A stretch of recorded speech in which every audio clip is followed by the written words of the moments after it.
محفل میلاد النبی صلی اللہ علیہ وسلم کی حقیقت کیا ہے، ضرورت کیا ہے اور تقاضے کیا ہیں، اس حوالے سے کچھ گزارشات عنوان گفتگو رہیں گی۔ دعا ہے اللہ تبارک و تعالی اپنی ناراضگی والے جملے سے محفوظ فرمائے، اپنی رضا والی بات کرنے کی توفیق عطا فرمائے۔ عزیز بھائیو، قرآن مجید فرقان حمید نے ارشاد فرمایا قل بفضل اللہ، اے محبوب آپ فرما دیں جب اللہ کا فضل ملے، وَبِرَحْمَتِهِ اور اس کی رحمت ملے، فَبِذَلِكَ فَلْيَفْرَحُوا تو انہیں چاہیے کہ خوشی کا اظہار کریں۔ سورہ یونس کی آیت نمبر 58 ہے۔ جب اللہ کا فضل اور اس کی رحمت ملے تو خوشی کا اظہار کرو، خوشی کا۔ اسلام مسرتوں کا دین ہے، خوشیوں کا دین ہے۔ نبی پاک سید عالم صلی اللہ تعالیٰ علیہ وسلم کی مسکراہٹ کے اندر وہ حسن تھا کہ کائنات ساری حضور کی مسکراہٹ کی وجہ سے ہی مسکرا رہی ہے۔ حضرت جریر ابن عبداللہ رضی اللہ تعالیٰ عنہ حضور کے صحابی ہیں، وہ فرماتے ہیں کہ جب حضور مدینہ طیبہ تشریف لائے تو میں ملاقات کے لیے حاضر ہوا۔ پہلے دن میں حضور سے ملا تو نبی پاک مسکرا رہے تھے۔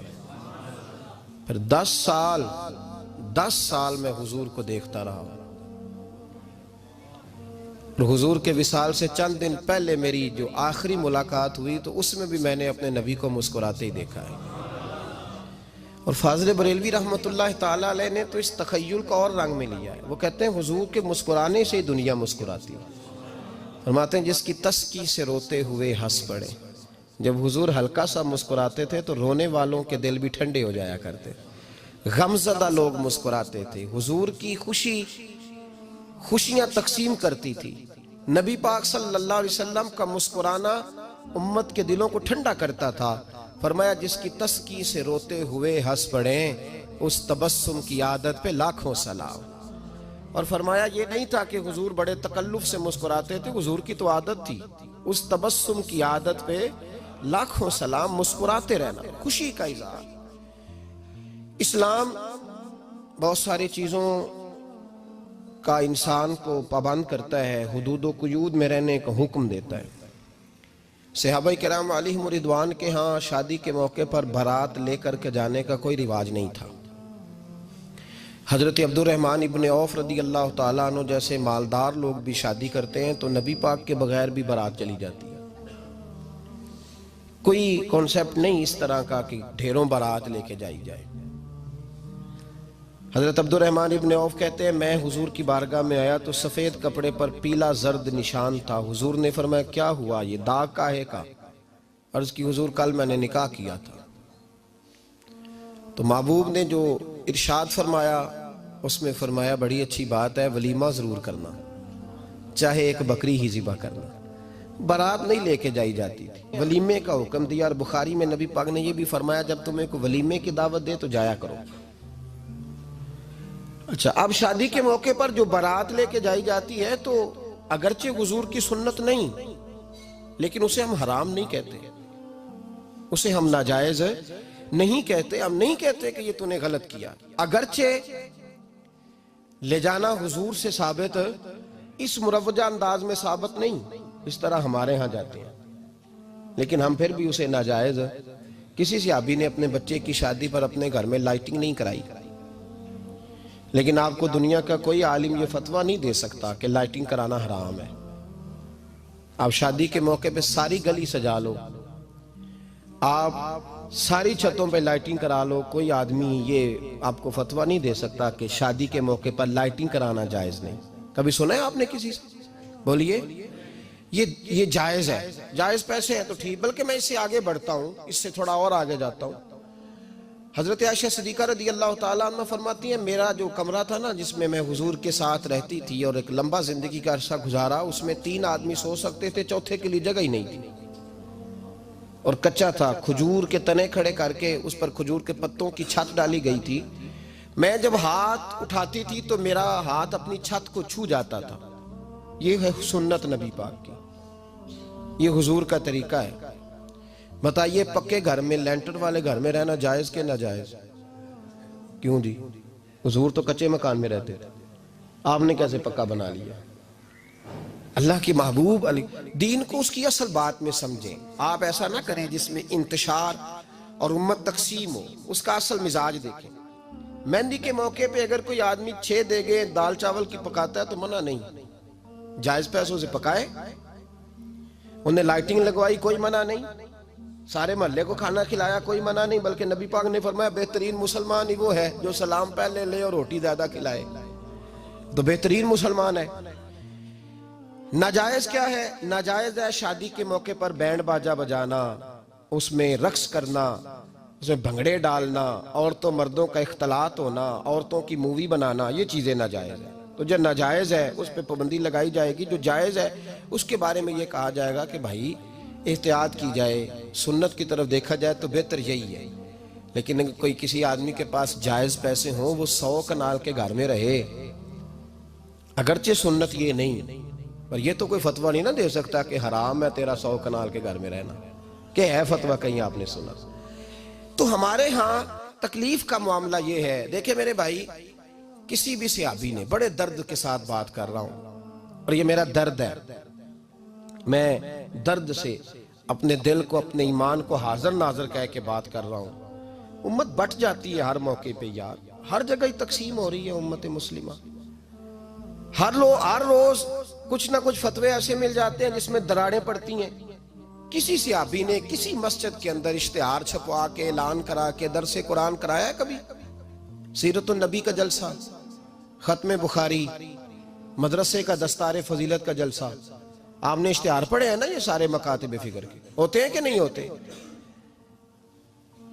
کسی صحابی نے اس طرح، وہ تو روز درس قرآن دیتے تھے، لیکن اس طرح اشتہار چھپوا کے، پوسٹر لگا کے، اور مصر سے کسی صحابی کو اسپیشل بلوا کے یا یمن سے بلوا کے مسجد کے اندر کبھی درس قرآن کے اجتماعات کرائے، سیرت النبی کے جلسے، ختم بخاری کے؟ او بھائی یہ ساری چیزیں حضور کے صحابہ کی سنت سے مروجہ انداز میں ثابت نہیں. مجھے بتا میرے بھائی، میں درد کے ساتھ تجھ سے سوال کرتا ہوں کہ سیرت النبی کے جلسے میں تو پشاور سے مولانا بلائے، پنڈی سے بلائے، تو گجرات اور کراچی سے لوگوں کو بلا کر کے اگر سیرت کا جلسہ کرائے، اور تو اس میں ایک آدمی کو کراچی سے بلوایا جا رہا ہے تو تو نے اس کو 20,000 کی ٹکٹ بھی دی، اور اشتہار پہ بھی جلسے پہ خرچ ہوا، پھر لنگر بھی پکا، کھانا بھی تو نے کھلایا، نہ تجھے کوئی بیوہ یاد آئی، نہ تجھے کوئی مسکین یاد آیا، نہ تجھے کوئی غریب یاد آیا. حالانکہ کہنا چاہیے تھا نا یہ جو ₹1,00,000 لگ رہا ہے کسی بیوہ کی خدمت کر دینی چاہیے، یتیم کو دے دینا چاہیے. درد کے ساتھ بات کر. سوال میرا یہ ہے کہ وہی کام جو سیرت کے جلسے میں ہوتے ہیں، پہلے تلاوت ہوتی ہے، پھر نعت ہوتی ہے، پھر کسی عالم کا بیان ہوتا ہے، وہی کام صرف نام بدل کے کیا جائے، عید میلاد النبی نام رکھا جائے صلی اللہ علیہ وسلم. یہ میں آپ کے ذہنوں پہ دستک دے رہا ہوں، تقریر نہیں کر رہا، صرف دستک دے رہا. او بھائی دیکھو، ایک آدمی وہی کام نام بدل کے کرے تو جائز ہے، اور اگر اس میں نبی پاک کے میلاد کا نام رکھ لیا جائے یا نعت کا نام رکھ لیا جائے تو پھر مجھے اجازت دے میں تجھ سے سوال کروں کہ صرف تجھے حضور کی تعریف پوری لگتی ہے؟ پھر مجھے اجازت دے کہ میں تجھ سے پوچھوں کہ صرف تجھے نعت اچھی نہیں لگتی؟ پھر مجھے اجازت دے کہ میں تجھ سے پوچھوں کہ تجھے صرف رسول اللہ کے قصیدے اچھے نہیں لگتے؟ دے مجھے اجازت کہ میں تجھ سے سوال کروں کہ جہاں ذکر رسول کی بات آئے وہاں تو پریشان کیوں ہوتا ہے؟ تجھے پتہ ہی نہیں یہ تو وہ ذکر ہے کہ رب فرماتا ہے تم بیان کرو نہ کرو وَرَفَعْنَا لَكَ ذِكْرَكَ، محبوب میں نے خود تیرے چرچے ساری دنیا میں بلند فرما دیے. اور نبی پاک نے پوچھا حضرت جبریل سے کہ چل جبریل تو بتا میری امت کو پتہ چلے رب نے میرا ذکر کیسے بلند کیا ہے. تو جناب جبریل کہنے لگے محبوبہ رب فرماتا ہے میرے نبی سے کہہ دے جہاں جہاں تیرے رب کا ذکر ہوگا وہاں وہاں تیرا بھی ذکر ہوتا رہے گا. یہ تو محتاج ہی نہیں کسی کا. اتنی جلدی لوگ بپھرتے ہیں. اللہ فرماتا ہے قل بفضل اللہ وبرحمتہ فبذلک فلیفرحوا. محبوب ان سے کہہ دو جب اللہ کا فضل ملے، جب اللہ کی رحمت ملے تو خوشی مناؤ. تیرا نہیں مجھے پتا، مجھے تیرا نہیں پتا، لیکن مجھ سے اگر تو پوچھے تو کائنات میں رب کا سب سے بڑا فضل بھی محمد مصطفیٰ ہی ہے، اور سب سے بڑی رحمت بھی محمد مصطفیٰ ہی ہے۔ وہ دو عالم کی رحمت تھے، وہ جہاں چاہتے وہیں رہتے، یہ تو ان کی مہربانی ہے کہ یہ عالم پسند آیا۔ رب کریم نے تجھے آنکھ دی، دنیا دیکھی تو نے، رب کریم نے تجھے قوت دی، تو نے دنیا گھومی، اور پھر رب نے تجھے بیٹے دیے تو میٹھا میوہ، اور بیٹیاں دی تو تیرے لیے باعث کرم، تیری چھاتی پہ بچے چڑھے تو تو نے کہا سب سے بڑی نعمت یہی ہے۔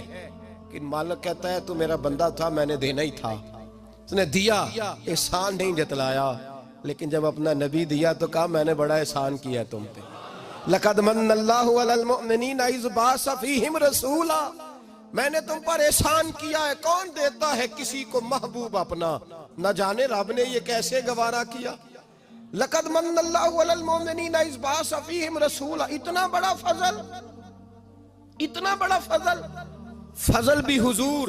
اور جب بات رحمت کی آئی تو فرمایا مومنوں صرف تمہیں ہی نہیں، عیسائیوں، یہودیوں، سکھوں، دنیا میں جتنی مخلوق ہے، حتیٰ کہ جانور بھی، حتیٰ کہ چونٹیاں، نباتات، جمادات، ہر چیز، یا اللہ تو نے کیا دیا؟ فرمایا وما ارسلناک الا رحمتا للعالمین، میں جس کا رب ہوں ان سب کے لیے میں نے اپنے نبی کو رحمت بنا کے بھیج دیا ہے۔